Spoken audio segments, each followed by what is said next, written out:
Hello everyone, this is your captain speaking. Recently I discovered a website by the name Casting Call Club, and I've been using it for both auditioning and project management. With the audiobooks I do on my channel, I'm hoping to give a bit of a more flair to them by adding others to voice act lines. Now, even though the videos I upload are completely satire, equipped with a Bandai logo and edited in Windows Movie Maker, I take my projects very seriously and want to appear as professional. When people look at my project, I want them to think, okay, maybe there's some sense to this. Now, just because I want to appear professional doesn't mean everybody else will. There are a lot of first-time developers on here. There are a lot of people asking for casting calls even though they don't have a project set. And there are a lot of teenagers who don't have the slightest clue what they're doing. This video is going to discuss the do's and don'ts of creating a casting call. I will be going into further detail about creating your account and voice acting in later videos. First, we're going to look over the don'ts of a casting call. These are the mistakes people typically make. Our first example is by Veil Travel Games, and oh my god, does it need some constructive criticism. The first issue is the title. Always have a placeholder title, even if you plan on changing it later down the line. When people who take voice acting seriously as a hobby and profession see the title, Characters for a Fan Game, we don't even bother to open it. A better title would have been, Need Characters for Fan Game, insert game title here. I also want to bring up that even though it says Need Characters with an S, there is only one audition role. So this person is also lying in the title. The next issue with the project is the lack of description. Those who would have been interested in voice acting for some random character in some random fan game would have no fucking clue what's going on. There is no developer's tool being put into place. You know nothing about the project, how far the project is in its stage, where the project will be available to play, video or audio demos of the project, or even an author's note on why the person is creating the project. How am I supposed to know if I should contact them via email, social media, Skype, Discord, etc., etc.? There are no recommendations such as good microphone quality or low background noise. There is no information on how you'll be credited, how you as the voice actor will benefit from this. What's important about unpaid casting calls, I'm going to go into further detail later, is the people who voice act this are not getting paid. Even though they're not getting paid, you still have to credit them in some way. And when you have no credit section, they have no idea what's going to happen. The next issue, and it's a rather large issue, is that there is no thumbnail for the project. So when you, as a voice actor, go to the main screen, it shows up as a default icon, being less appealing. Now we're going to talk about the auditions, the whole one of them. This is the character bio. This is pathetic. The only information that you see is that it needs to be male and it needs to be in English. The part that really gets me is that it says old man, and for the specifications it says ageless. So what, you don't care if the old man sounds like he's 12? Next we're going to look at voice lines, and this is pretty bad. There is absolutely no information on how to give off these lines except for exclamation point, question marks, and ellipses. We are going to use the first audio cue for example.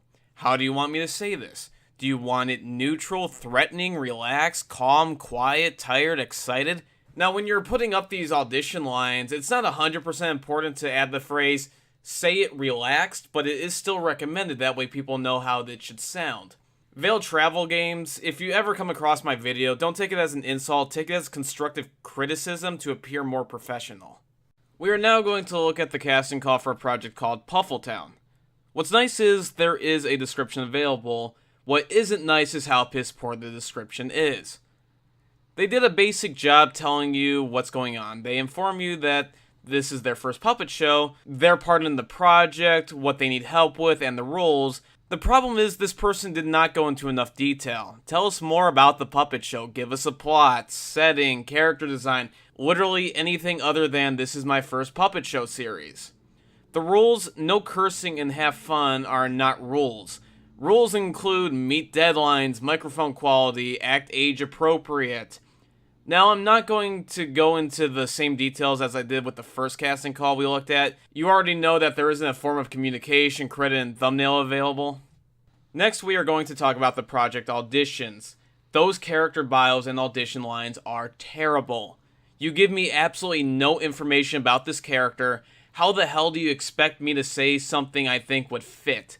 I don't know the character, I don't know their design, their motivation, or how they should sound. All I know is they're a fucking puppet.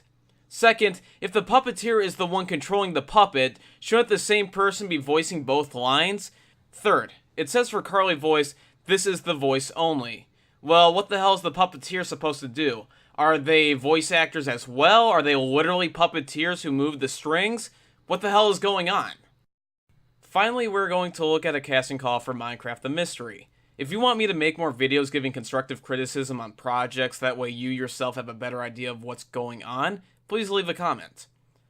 Minecraft the Mystery. There is a description, thank God. There is a title, thank you God. There is even a thumbnail, thank fucking God. I'm not going to repeat myself over the problems because I've already talked about them.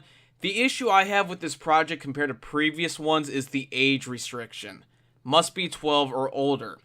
Age restrictions are not required unless it involves adult content. Also, I hardly doubt anybody, 11 is on this website. I mean, they probably are, but when you're at that low of an age range, you really can't be discriminating.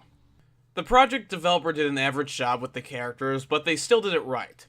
The ages match, even though it's Minecraft, there is still a thumbnail of the character. There's a description of the character to give you an idea of who they will be playing as. And the best part, the absolute best part, how the tone of the voice is supposed to be. Could they have done better? Of course, but at least they put effort into the characters. Now I'm going to teach you how to create a casting call in a professional manner. When you go to create a casting call in CCC, there are two options, Hobby and Pro casting calls. Pro casting calls will give you verified audio from voice actors, so the auditions are going to be much more crisp and high quality. Hobby voice acting is fair game for anyone to join at their own free will. I'm going to create a hobby casting call because I'm poor. Clicking the button will take you to the draft of your casting call. Here you can give your casting call a title, details, deadline, roles, thumbnails, and so on. It is important to know. It is important to know. Casting calls are one of the last things you need for a project. If you are doing animation, a video game, or an audiobook, you need to have it finished, or else you will lose your clients. Me, for example, I'm going to be doing an audiobook of Undertale smut. I have the script organized, color-coded by character, and ready to go. All background screenshots are good to go, and I have a thumbnail of the characters. All I need to finish this project is to get the audio and finish the video. First thing I'm going to do is edit the main details. Here's what it looks like with the information entered. The first thing I'm going to talk about is why my title is the way it is. The title is what I'm looking for, the name of the story, the fact that the story is Undertale, and the fact that it's adult content. Next is the category. I chose audiobook because it's in fact an audiobook. The classification is fan because it's a fan project. I set the deadline for a few weeks because I want people to have enough time to set up auditions, but not enough time where they forget they auditioned. Union status you want to keep as accepting any because it's an unpaid project. Release forms are unnecessary because it's an unpaid project. I'm going to upload the audiobook to YouTube. The audiobook is about Undertale, and the example video URL is important for updates and information. I would recommend using one, but since it's an audiobook I'm working on, it's not really necessary. It's more for animations without sounds or video games still in alpha stages. Alright, let's save the draft and continue. Next is the project image. Give it a thumbnail that represents the project. Then we are going to create a description of the project. I use a development tool, that way I can copy and paste from my projects, then I don't have to worry about typing everything out every time. In the description, I give a little bit of information about me and what I plan on doing. The project is about the project and what I need. Requirements are what I need from my voice actors if they become part of the project. I need to be able to contact them via Skype or email. I need them to send me files either through email, Mediafire, Skype. I also need them to have an audio recording program because I need them to record the damn audio. You'd be surprised how many people audition and think, well, he'll just record me over Skype. Recommendations go over what will help you get the position. I need good mic quality, a little background noise, and people to improvise because it's a very satirical story. Finally, crediting the individual for being a part of the project. Since it's an unpaid casting call, you still need to credit your clients. Either with a credit screen, shoutouts, or whatever, it's the right thing to do.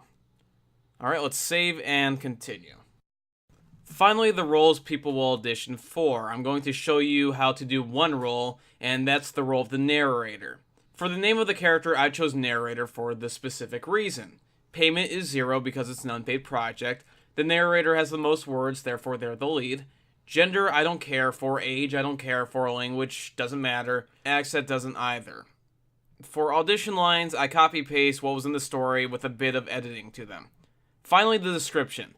I informed the reader of the word count, how long each audio cue will be, and that I strongly recommend improvising. Now save the details and let's continue. Once you save, you'll be brought back to this screen. You now want to give the role a thumbnail. Perfect.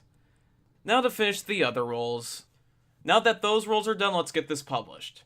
The casting call is published and we are now open for business. If this video helped you better understand how to create a casting call, please like, favorite, and of course subscribe. Also, if you're interested in auditioning for any of these positions, please, just do it!